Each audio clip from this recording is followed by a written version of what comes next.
Saudara, kasus pidana yang menjerat Nikita Mirzani menghadirkan sebuah hal yang terbilang mengejutkan. Dalam bacaan dakwaan, Nikita Mirzani tak dikenai pasal dugaan pemerasan seperti yang selama ini dituduhkan pihak Reza Gladys. Hal itu pun menjadi perhatian penting bagi pihak Nikita Mirzani. Dalam hal ini, Fahmi Bahmid selaku kuasa hukumnya. Seusai persidangan, Fahmi Bahmid mengatakan jika hal tersebut merupakan kabar baik bagi kliennya. Menurutnya, dakwaan yang dibacakan jaksa penuntut umum secara tidak langsung membuktikan tuduhan pihak Reza Gladys yang merasa diperas oleh Nikita Mirzani tidak terbukti. Yang terpenting surat dakwaan sudah dibacakan dan secara sah bahwa tidak ada tindak pidana pemerasan.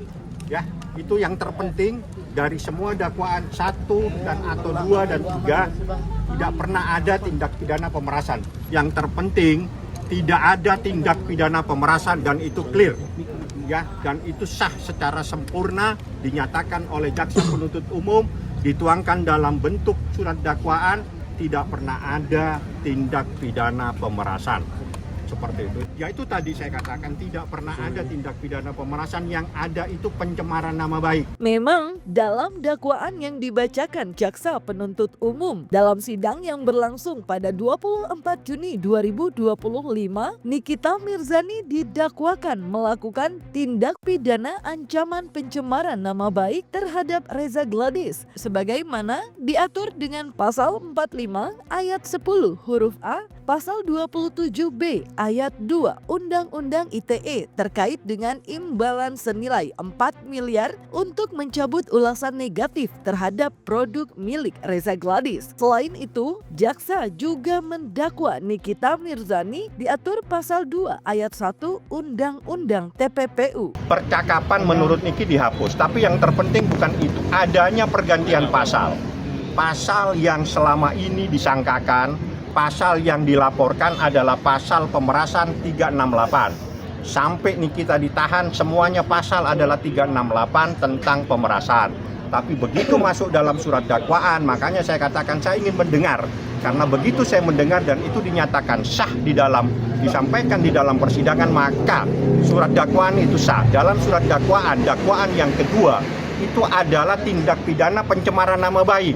Tindak pidana pemerasannya sudah tidak ada, dihapus oleh jaksa penuntut umum. Di sisi lain, pihak Reza Gladys beranggapan jika perubahan pasal dalam sebuah proses hukum adalah hal yang wajar terjadi karena mengikuti perkembangan penyelidikan. Yang pasti, hal itu sama sekali tidak mengubah esensi dari laporan terhadap Nikita Mirzani yang dianggap melakukan pemerasan terhadap kliennya. Ya, jadi begini ya, laporan itu kita sebagai masyarakat kan menyampaikan bahwa ada sesuatu yang kita anggap melanggar perbuatan tindak pidana. Pasalnya adalah seperti apa yang diuraikan tadi, misalnya pemerasan apa.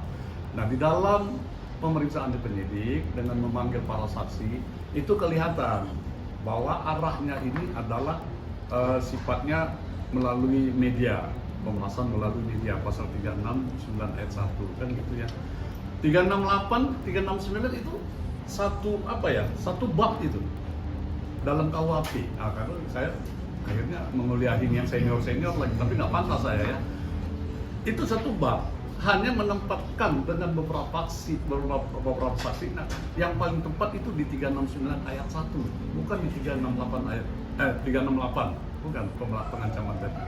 Jadi pemerasan sifatnya itu 368, pengancaman melalui tulisan itu 369. Nah, ternyata kan dalam uraian perbuatan lebih banyak kan? Lebih banyak memunculkan melalui media, melalui TikTok, melalui apa. Nah, itu yang lebih tepat dia di 3691.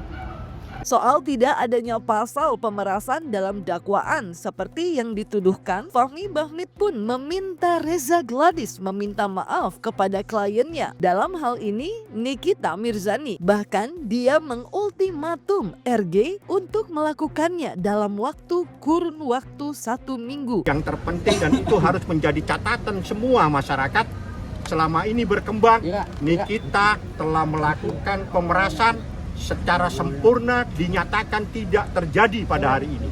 Ya, itu yang paling penting. pada kesempatan ini saya minta RC segera minta maaf kepada Nikita Mirzani dalam waktu 7 kali 24 jam. Ya, itu yang saya sampaikan dan ini permintaan Nikita Mirzani karena dia sudah mendengar sendiri tidak ada tindak pidana pemerasan karena selama ini selalu dikategorikan Nikita telah melakukan pemerasan. Nikita minta dalam waktu 7 kali 24 jam segera meminta maaf kepada Nikita Mirzani karena selama ini menyatakan Nikita telah melakukan pemerasan seperti itu. Ya. Kalau pihak sana tidak mau, Itu gimana? urusan nanti, urusan hukum yang akan bekerja. Ya, karena kalau kita minta supaya minta maaf itu kan urusan moral.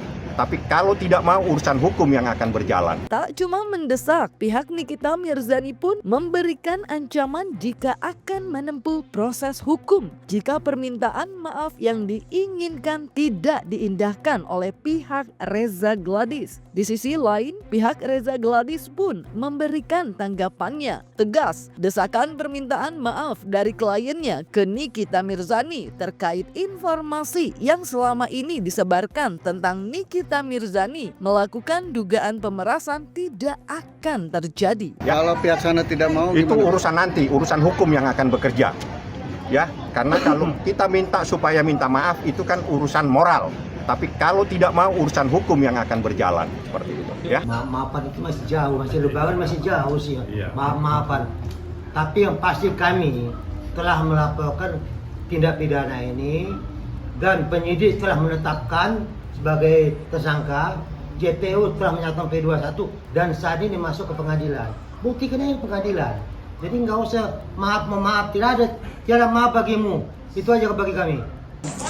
Kalau ketemu Reza Gladys, ya siapin aja mentalnya, karena dia udah membuat saya berpisah dengan anak saya. Dia harus merasakan 10 kali lipat dari apa yang saya rasakan saat ini. Jika sudah begini, menarik untuk ditunggu akhir dari drama baru kisru permasalahan Nikita Mirzani dan Reza Gladys. Apakah Reza Gladys akan melunak dan meminta maaf atau justru pihak Nikita Mirzani yang akan membuat laporan baru terhadap RG lantaran permintaannya tidak dipenuhi? Mari kita tunggu apa yang akan terjadi dalam 7 hari ke depan.